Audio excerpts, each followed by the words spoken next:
দেখতে দেখতে তো রথটাও চলে গেল, তাই না? তো হ্যালো এভরিওয়ান, আমি হচ্ছি দিশানি। তো আমাদের ঘরেতে একটু ছোট্টখাট্ট করে গোপাল আর যজ্ঞু দাদার জন্য কিছু অ্যারেঞ্জমেন্ট করা হয়েছিল আর কি। ঠিক এরকম है। কিছু নয় যে হচ্ছে আমরা রথ বার করব কি এরকম কিছু এক্সপেরিমেন্ট, কারণ রথ আমাদের আগে বেরোতো জানো তো। কারণ আমার দাদু ছিল যখন, তখন আমি আর দাদু মিলে সে কার্ডবোর্ড দিয়ে আর্ট পেপার দিয়ে সুন্দর করে রথ বানাতাম।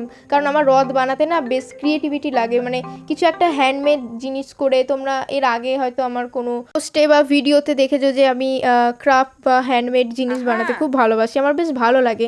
সবই কিন্তু আমার দাদুর কাছ থেকে শেখা, কারণ আমার দাদু কিন্তু ওসব খুব সুন্দর ভালোভাবে বানাতে জানতো। তো আজকে যেহেতু ছিল একই বৃহস্পতিবার, তারপর ছিল আজকে রথযাত্রা, তার ওপর আজকে ছিল গোপালের একটু সুন্দর করে সাজাবো। আমি ভেবেই রেখেছিলাম যে আজকের দিনে গোপালকে সুন্দর করে সাজাবো। তোমরা আমাকে অনেকবারই বলেছো যে তোমার বাড়িতে গোপাল আছে, তো তুমি কেন গোপালের কোনো পোস্ট করো না? তুমি তো গোপালেরও পোস্ট করতে পারো। আচ্ছা ঠিক আছে, নাও এবার থেকে আমি গোপালেরও পোস্ট করব।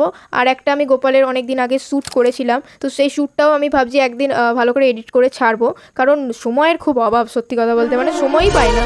এক তো আমাদের সেমিস্টার আছে, পড়ার চাপ, তার উপর আবার এইসব করতে হয়। মানে সবে তো এক্ষুনি বলবে কে করতে বলেছে, ভাই আমার ভালো লাগে ওই জন্যই তো করি, তাই না? তোমাদেরকে ভালোবাসি, তোমাদের ভালোবাসা পাচ্ছি, সেই জন্যই তো আমি ব্লগিংটা খুলেছি। তো এখানে সুন্দর করে আমি সবাইকে সাজিয়ে দিচ্ছি। গোপালের লুকটা কেমন লাগছে তোমরা কিন্তু অবশ্যই আমাকে কমেন্ট করো। তো এখানে আমি তো আজকে পুরো 3.5 ঘন্টা ধরে পুজো করেছি। হ্যাঁ, 3.5 ঘন্টা ধরে। সেই জন্য বাবা আমাকে খুব আজকে চেঁচিয়ে গেছে যে হ্যাঁ তুই ওখানেই বস থাক, তোকে আর ওখান থেকে আসতে হবে না। তারপর বেরিয়ে পড়েছিলাম একটু জিলিপি কিনতে, কারণ মা বললো যে যা এখন বেলাবেলি বৃষ্টি বৃষ্টি পড়ে না, কারণ আজকে তো বৃষ্টিতে পুরো ছিঁচে দিয়েছে, তোমরা দেখতেই পাচ্ছ। আর এদের দেখো, এরা মানে মজায় রয়েছে।